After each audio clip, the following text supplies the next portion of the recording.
Tonight's speaker, we welcome Joyce Mercado. Joyce has been an effective climate activist in her community of Alameda for the last 20 years, even while holding a full-time job as a technical sales manager for IBM and raising 2 children with her husband David. Joyce is a monthly climate protection columnist for the local press, an Al Gore program-trained climate reality projection leader who has given dozens of presentations on climate protection, creator of the Alameda Climate Protection Checklist and resource list with 70 actions individuals can take, and has been recognized by the City of Alameda for her climate protection leadership. The climate emergency prompted her to write Save the Planet in Your Spare Time, a climate protection handbook for the busy person, when she retired, so others could learn from her experience to become climate leaders in their communities. Joyce is a proud Rotarian, having served as community service chair and president of the Rotary Club of Alameda twice. Joyce has a Bachelor of Science in Physics from California Polytechnic State University, San Luis Obispo. Joyce went to graduate school at Princeton University to study plasma, electrically charged gas, physics for 2 years. Now more about Save the Planet in your spare time. Do you want to do more to protect the climate but are unsure how to proceed given your busy schedule? If so, this workbook is for you. It chronicles the author's journey to becoming a climate protection leader in Alameda so others can learn from her experience. Leaders influencing others in their community to protect the climate, community by community, is an essential element in fighting climate change. You can be an effective part of the solution to the climate crisis with the guidance given in this presentation. We need thousands of leaders like you in communities nationwide and worldwide to solve the climate crisis. Together, we can make a difference. Without further ado, Joyce Mercado. All right. Thank you so much, Isabel. And I'm delighted to be here with you all tonight and go over my book. It's a pleasure to always to speak to Rotarians because Rotarians get things done. And we need to get a lot of things done to protect the climate and protect our planet. So the reason I wrote this book, why did I write this book? I was kind of minding my own business, thinking globally and acting locally to bring down greenhouse gas emissions in Alameda, and we had quite some good success. Despite the fact that we're a rapidly growing community, adding a lot of housing and businesses, we were able to reduce emissions by 29%. So that's a pretty incredible accomplishment. And so I was really feeling pretty proud of myself. But then a couple years ago, a report came out from the Intergovernmental Panel for Climate Change. And they are a group of scientists, hundreds of scientists from around the world that study climate change and then make policy recommendations to governments around the world. And this particular report was especially grim. And it said, we're running out of time. If we want to limit global warming to 1.5 degrees Celsius and avert the worst of the climate change disasters, we're going to have to reduce emissions in half by 2030. It's already 2025. And get it to 0 by 2050. So I thought, well, what else can I do? And so I thought, well, maybe if I think globally and act globally, I can do something more. So I thought, write a book about what we've been doing in Alameda, and then people from other communities could learn from our experience and perhaps do similar things in their communities and bring down emissions in their communities, community by community around the world. So I wrote this little book, Save the Planet in Your Spare Time, a Climate Protection Handbook for the Busy Person. Okay, we can go to the next chart. Well, what got me involved in climate change to begin with was a little over 20 years ago, I was reading a series of articles in the National Geographic, and being the nerd that I am, a graph really struck me. So this graph shows the correlation of the carbon dioxide concentration in the atmosphere in blue to the temperature of the Earth in white over hundreds of thousands of years. And you can see it's a pretty strong correlation between the two. That's where we are now. So this chart freaked me out, and I thought, I've got to do more than change a few light bulbs at home. I've got to really start taking action. So the next day, so if you can go to the next chart, The next day, I got the bike out of the garage and started bicycling for errands around town. And then I put baskets on it so I could bike for errands like grocery shopping. Then I put lights on it so I could bike at night, which is really quite calm because there's less traffic at night. So that was the first thing I did. And between that and driving more efficiently, I learned about driving more efficiently. If you get your keep up your tire pressure properly inflated, that can save up to 3% on your fuel efficiency. And I started carpooling for kids' activities. I was already working from home most of the time, but I started carpooling for kid activities, arranging with other parents. I was a soccer mom, gymnastics mom, Little League mom. So we arranged for practices and so forth, which saved a lot of time for the parents. And also it was very interesting because kids don't like to tell their parents about what's happening during the day. But when they're with their friends in the back of the car, they talked amongst themselves like you don't exist in the front seat. So I learned all sorts of interesting things about what my kids were up to. So that saved an awful lot of gas. So between the bicycling and carpooling and driving efficiently, I went from filling up the car every 2 weeks to every 6 weeks. So that was a big savings in gas and a big savings in emissions. So if we can go to the next chart. The next thing I did was got a home energy efficiency audit from my local power company in Alameda. It's Alameda Municipal Power. But PG&E has an online version you can check out. Just Google PG&E home energy audit, and you can get a home energy audit online that's really quite good. So I implemented the things in the home energy audit, and I was able to reduce my electricity bill by about a third. So that helped a lot too. So if you go to the next one, part of it was replacing the last of the light bulbs with LEDs, with compact fluorescent light bulbs at the time, till LEDs came out later, and then I replaced them with LEDs. And then if you go to the next chart. And then reduce, reuse, recycle, and compost is an important mantra because everything that we consume takes energy to get the raw materials, get them to the manufacturing site, manufacture them, ship them to the stores, and then ultimately dispose of them. So the more stuff we consume, the more emissions we create. So getting rid of single-use items is really important. So I wasn't doing particularly good at that. I was doing pretty good about recycling and composting because we had that in our community. But so I did a little shopping. I went out and got a reusable water bottle. Instead of getting bottled water, I got a reusable coffee mug. So when I went out to get coffee, I used that instead of the paper cups, lids, sleeves that just get tossed. I got paper, instead of paper napkins, I bought cloth napkins, which also makes you feel a little fancy. And then I also got dishcloths instead of paper towels. And we haven't used those paper products in decades now. And that saves money too. So you can do the math, but it saves quite a bit of money. And then instead of just recycling my junk mail, I started getting rid of the junk mail by calling the catalog companies and asking them to remove me from the list. This takes some ongoing work, but it stopped the mountain of junk mail. So you can go to the next chart.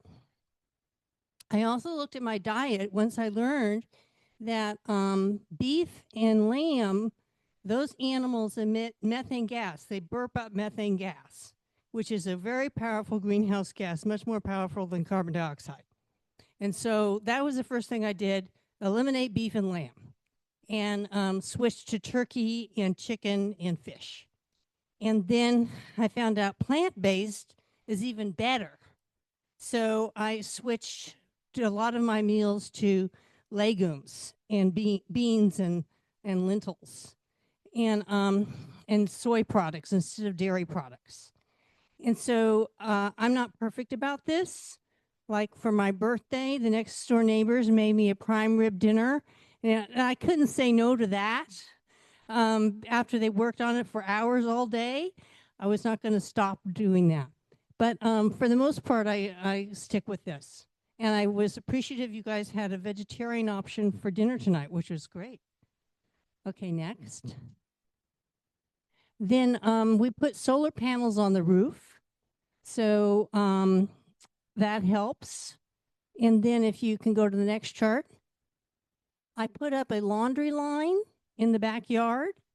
And what I would do is before I went to work, I would put a load of laundry up on the line. And then it was the kids' job when they got home to take the laundry off the line. And they whined about this, but it didn't kill them. They survived. And that saves a lot of energy as well. You're using wind and solar. It doesn't even have to be a very sunny day. The wind will dry them out too. Okay, next chart. And then doing laundry, I learned that 80 to 90% of the energy of doing a loadal wash goes into heating up the water. So if you just use cold water instead, you're saving 80 to 90% of the energy to do a load of laundry. So I switched to doing cold water. And today's formulas of laundry detergents, they're formulated to work in cold water. So you really don't need to use the hot water or the warm water. In fact, it's easier on your clothes, so your clothes will last longer. Colors stay brighter, dark stay darker if you use cold water. So we switched to cold water. And then I swapped out the gas dryer for an electric dryer. And since I did that, I'll be honest, I haven't used the laundry line. We went to, since we electrified the dryer. Okay, and then next. Then the most recent thing was a few years ago, we got an electric vehicle. So that's charged up with the solar panels. And so the trip here was a zero emissions trip. Yeah. Okay, next chart. But then as I was making each of these changes, I was cognizant of the fact that I'm just one person. And we've got to get lots of people to change their habits. So I had found out in talking to friends and acquaintances, most people wanted to do more to protect the climate, but they didn't know what to do besides drive less and change light bulbs. So I made this checklist that you'll have on the table of 70 things you can do to protect the climate. And then on the back side are resources to help you do the things on the checklist. And we've given out thousands of these copies to Alamedans at various venues. And at the end of my presentations on climate, I always pass it out, the farmers market, at Earth Day, and so forth, so that this is well known in Alameda, and people do it. They try to get their emissions down. And what some Rotary clubs have done is I've emailed them my Word document, because this is tailored to Alameda, and tailor it to their town and put it up on their website.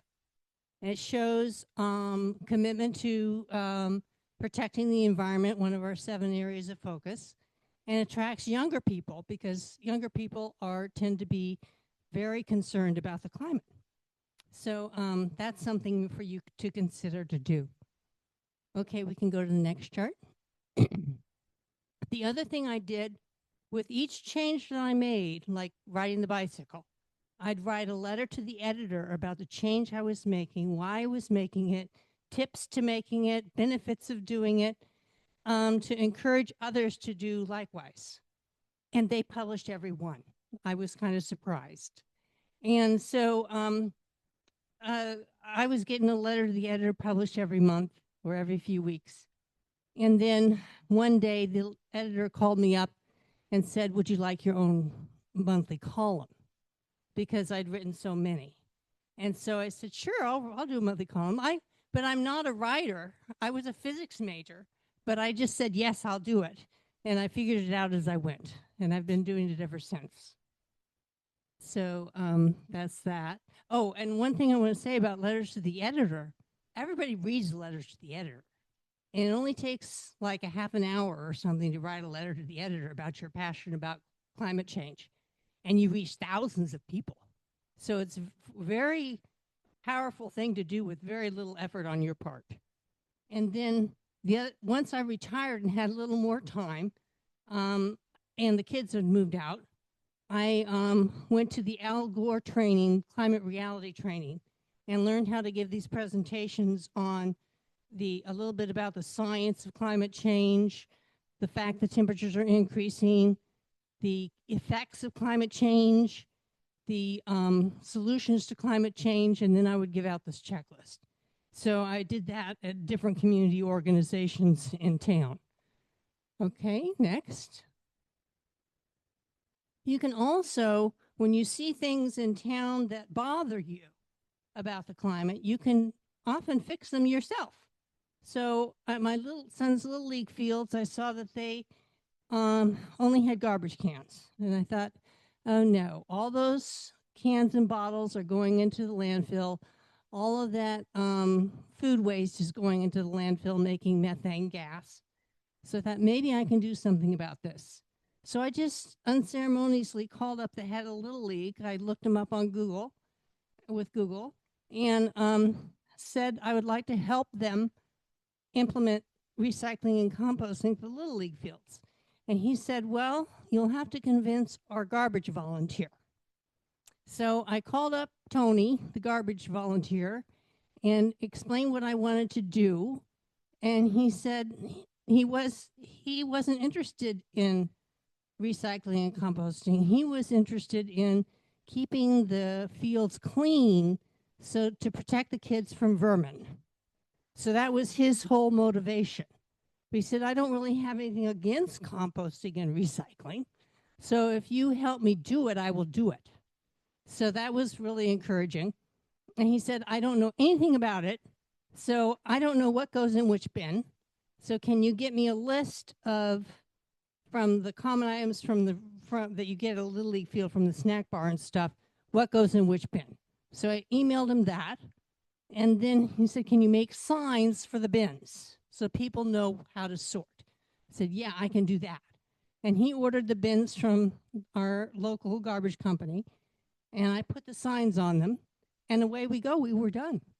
And so it only took me 2 phone calls, 1 email, and making some signs, and we had composting and recycling implemented at the Little League fields. It was very rewarding to see the parents and the kids walk up to the bins and look at the signs and figure out where to put their thing, and they were doing it right. And if they didn't do it right, Tony and his son would fix it. They got so into this. They would police the bins and make sure that they were done right. And he got so into it that he went to when he saw the styrofoam cups going into the landfill bin, the garbage bin, he went to the snack bar and convinced them to get rid of the styrofoam cups. So he went from someone who knew nothing about recycling and composting to be quite passionate about reducing and sorting properly. So that was fun. Okay, next. Also, when you're out and about, you can make a difference. So, and this takes no additional time, which is part of my book, Save the Planet in Your Spare Time, is I was at my son's popcorn meeting at he was in the Scouts, and their fundraiser was selling popcorn. And I was the volunteer for his troop to organize the popcorn fundraiser. So the council had us all the parents in for a dinner, and was going to train us on how to do the popcorn sales. And sure enough, there was only 1 garbage bin. So I thought, oh no, all the cans and everything is going to go into the garbage bin. So but I knew in Alameda you're required to have green bins and blue bins. So I just opened the door, and right outside the door were the 3 bins. So I just, again, unceremoniously stood up and said, okay, in the spirit of Boy Scouts and protecting the environment, let's all sort our stuff right outside. And so everybody did. And it started a whole conversation about recycling and composting while they were eating dinner. And one lady said, oh, I have this article from the paper about how to sort, and I keep it on my refrigerator. And I had written that article. So that felt really good, because you put the stuff out in the ether and you're not for sure if someone's actually getting it, but they do. So, okay, so that's when you're at somewhere anyway, you can do something like that. And then I got my Rotary Club involved and organized tree plantings. So we used DDF funds. The first time I was president, no, it was even before that.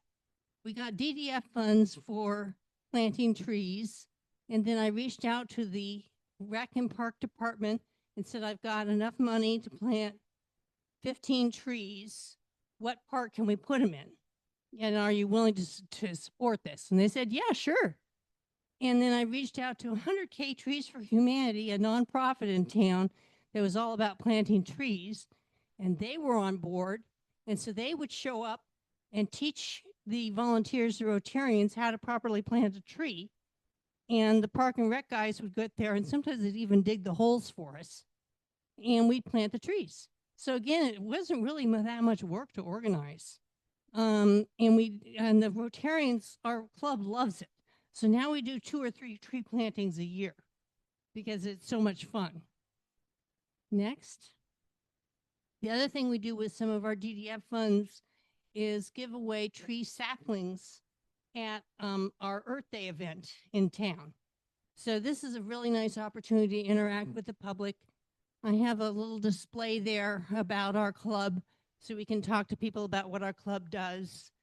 And we give away fruit tree saplings. The first time we did this, we did oak tree saplings. And that didn't go so well because not everybody has room in their yard for an oak tree. So we switched to fruit tree saplings, and that works much better. Again, it was a very little effort to organize.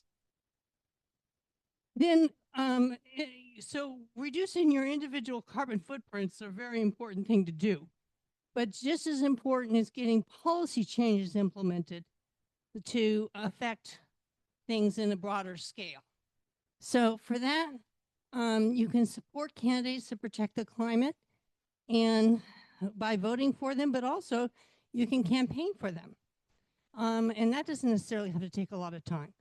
So like and you can do this up and down the ballot. So when we had this last city council elections, I emailed the candidates and asked for their positions on climate change and what they would do in town, and got responses back, and then shared that with our local Community Action for Sustainable Alameda group so they could see the positions, and then we could vote accordingly. So that's one thing you can do. And then you can speak up at city council meetings. This is very effective because the city council wants to get reelected. And so they pay attention to what people come at the committee meetings, the council meetings, and say. So we've gotten bike lanes implemented this way, changes to the urban forest plan implemented this way. So at first I was a little intimidated because it's a very formal setting with the people up there behind the desks and looking very formal. But I just wrote down what I wanted to say and timed it because they have time limits, and just read it to them. And they didn't care if you were reading it or not. And that worked out just fine. So it's not that bad. And then for the state and federal level, there's a very interesting app. It's a free app called Climate Action Now that you can download. And you put in your zip code, and based on your zip code, it knows your state and federal representatives. And then it has pre-formatted emails you can shoot off about upcoming bills or suggestions for bills that have to do with the climate. It also has emails to corporations, encouraging them to do the right things for the climate. And so I spend 5 or 10 minutes each morning shooting off my 10 or 15 emails to my representatives. So that's a very effective tool. Okay. So that's my presentation. So you too can save the planet in your spare time. And I did bring copies of my book. So if you like the presentation and want to learn more, I have a copy of my book. It's $11 with the tax. And for the people on Zoom, they can get it on Amazon, or any bookstore can order it for you. So any questions or comments? I got the art for the bins from just online. I got pictures of grass and soda cups and whatever, empty nacho trays, and made a composite. And that's what I did.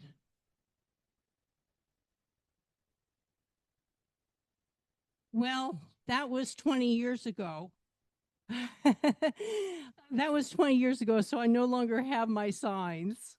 I've changed computers since then, and I did not save the signs. There are services that you can pay for, that the city paid for, to when we first started on our goal to reduce emissions, to measure what the current emissions are. So you can get it from the electric company has the information about how much electricity consumers and businesses are using. PG&E has information on how much gas they're using. Studies were done to see how much people were driving versus buses and so forth. The garbage company had diversion rates. So that all of that was measured. And then a baseline was established. And then, like every 10 years or so, they measure it again. And at first, it was slowly creeping up. And then because the community was growing, but then we started making headway and it dropped dramatically. So that's how it's done. Any other questions? Anybody on Zoom have a question? Okay, well, thank you very much. That was a lot of fun.